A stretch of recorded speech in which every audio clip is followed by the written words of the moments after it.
Magandang gabi po sa ating lahat. Gabi po at Matthew 6:33, seek ye first the kingdom of God and His righteousness, and all the things shall be added unto you. Yan, nahin po natin ang Panginoon sa anumang bagay na ginagawa natin. But anyway, ang topic po natin ngayon, pagkukwentuhan natin ay rolling food cart, fried chicken business. Ano nga ba ang mga variations na pwede natin itinda para maka-attract tayo ng customers natin?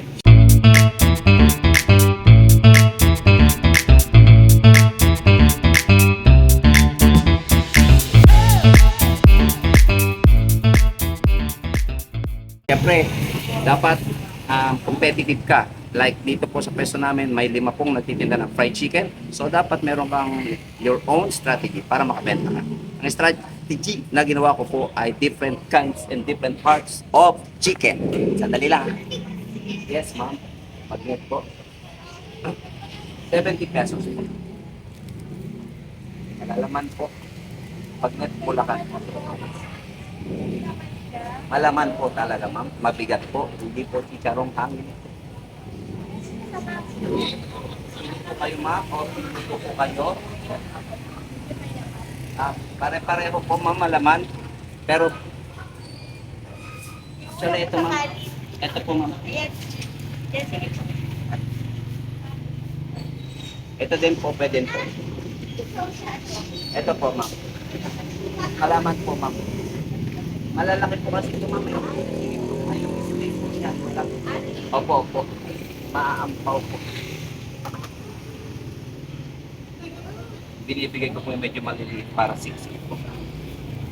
Okay, go. Balik tayo. So ano nga po ba ang mga variations ng different parts ng manok na pwede natin ibenta? Halika po. Tuloy po kayo sa kusina.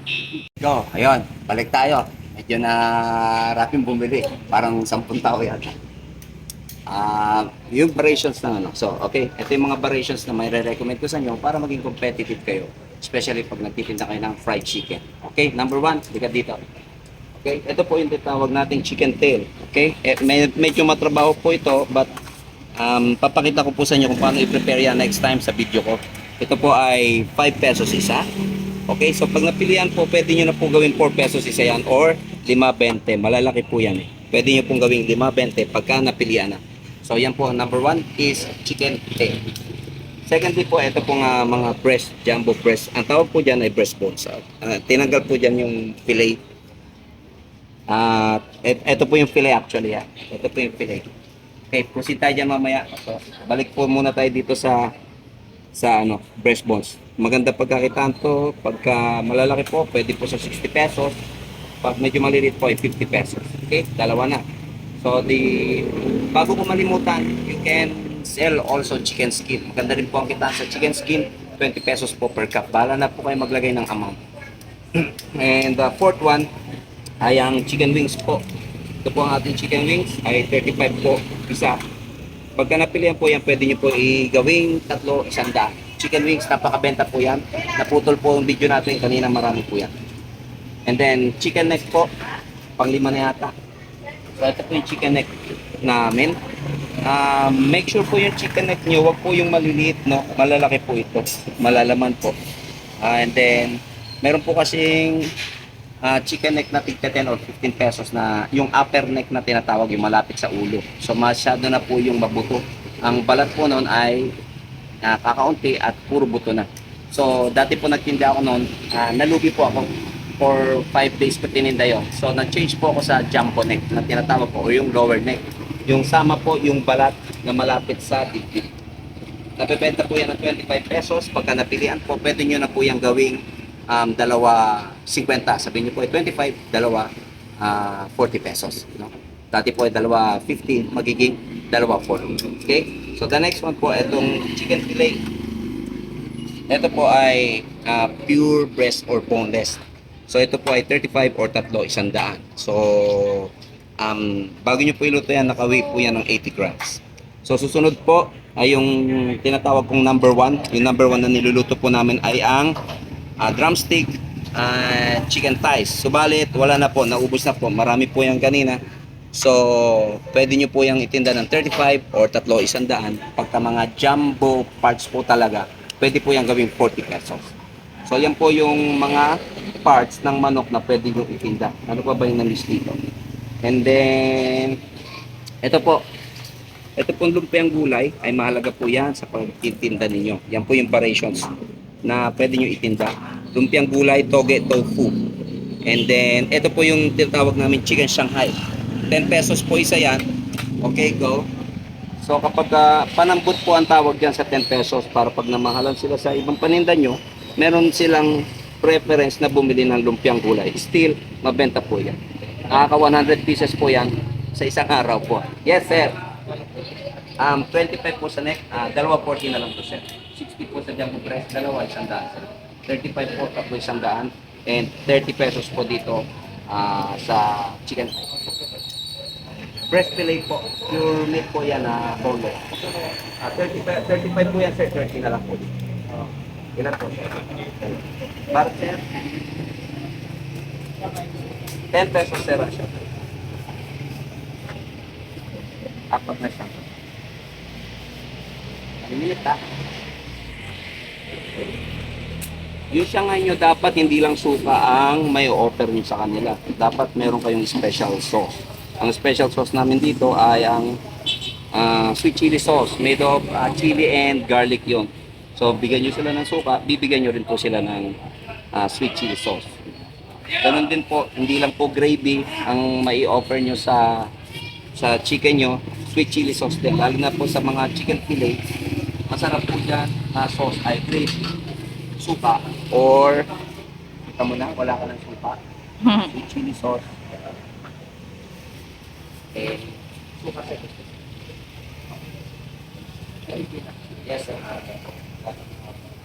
25. Awan. Salamat, sir. Ingat na. Gravy, sir. Ayun, sir. Ingat kayo, sir.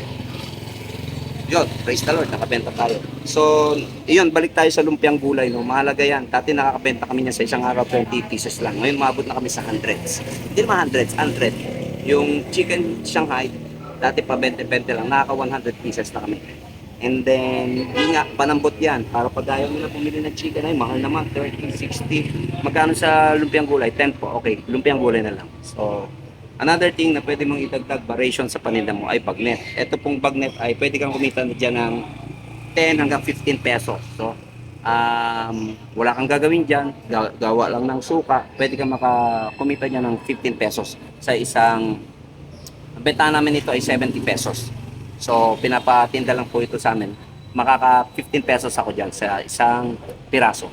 Pwede yung makabenta. Hindi naman gaanong mabenta yan, but still, may mga tao talagang bumibili ng bagnet. So, ang dami mo ng variations. Another thing, pwede mong i-variation na paninda mo ay ang palamig. Palamig. Lemon iced tea. Simple lang ang lemon iced tea. Subalit, pwede yang kumita ng 100 pesos a day. Pwede yang maka-income ka ng 2,600 sa isang buwan. Mahigit ha, list yon. So, pwede ka magtinda ng palamig. Another thing, rice. Napakahalaga ng rice. Yung iba kasi, nagda-dining po kasi kami. Pwedeng kumain dito. Yung rice po ay 13 pesos, long grain. Make sure maganda po yung rice natin. Huwag natin i-serve yung mga rice na malata, no? Kaya po bumabalik ang tao. Na-sold out po yung rice namin. Although ilang piraso lang naman, 25 pieces yata. Sold out yan. Marami pang naghahanap. Kasi maganda yung rice. 13 pesos ang rice namin na long grain, dalawa 25. Sa iba po ay 12 pesos, pero yung quality po ay medyo kakaiba. Iba talaga yung long grain. Aguilar. Long grain JD Aguilar po yan. Baka pekene mo yan. So yun po, short recap natin. Make sure na maraming variations. Okay, variations, isasama ko na rin sana sa next video pa. Make sure, ang suka nyo syempre ay masarap. Hindi po basta-basta suka na naka-display lang yung bawang or pepper. Giniling po ang bawang, giniling po ang pepper. Super sarap po itong suka na to para sa lumpiang gulay, sa fried chicken, and lumpiang Shanghai. Secondly, dapat po ay of course, gravy. Napaka-saleable po ng gravy natin. Make sure masarap yung gravy nyo, hindi basta-basta. Papalag yung chicken nyo pag nag-gravy kayo. Sweet chili sauce. Sweet chili sauce para po ito sa mga chicken fillet and chicken lumpiang Shanghai. Masarap na sweet chili sauce. Pwede ko i-video to, gagawin ko ng video sometime kung paano gumawa ng sweet chili sauce. Marami pong naghahanap din na maanghang, so make sure meron po kayong tinatawag na chili oil. Okay? Oil po ito at piniritong sili. Papakita ko po ang paggawa nito next time sa aking video. Abangan nyo po yan. So, yun po. Sana po ay malaking tulong itong video na to para sa inyong rolling food cart fried chicken business. Kahit na hindi fried chicken ang business nyo, kahit ano pang business yan sa rolling food cart, mahalaga na maraming variations ang paninda nyo at may offer ninyo sa customers nyo para competitive kayo kahit maraming nagtitinda. So, salamat po sa panonood nyo. God bless you. Jesus loves you. Bye.